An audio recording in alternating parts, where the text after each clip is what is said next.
Voyons les conditions qui amènent à l'observation d'un phénomène de réflexion totale. Pour qu'il y ait réflexion totale, il faut qu'il y ait passage d'un milieu d'indice N1 à un milieu d'indice N2, sachant que N2 doit être inférieur à N1. Passage d'un milieu plus réfringent à un milieu moins réfringent. Si l'angle d'incidence est I, alors le rayon réfracté va s'éloigner de la normale, donc l'angle de réfraction est plus grand que l'angle d'incidence. On voit l'existence également d'un rayon réfléchi, dont l'intensité est moins importante que le rayon incident et le rayon réfracté.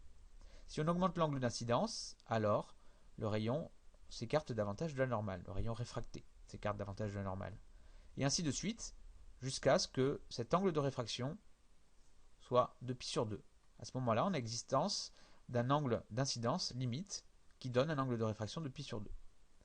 On voit aussi que le rayon réfléchi est à ce moment-là à son maximum d'intensité.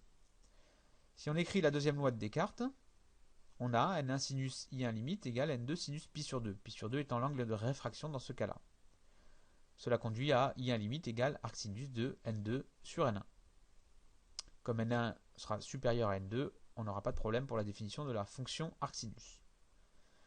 Voyons un exemple, la réfraction vers R. À ce moment-là, on a I1 limite égale 41,8 degrés.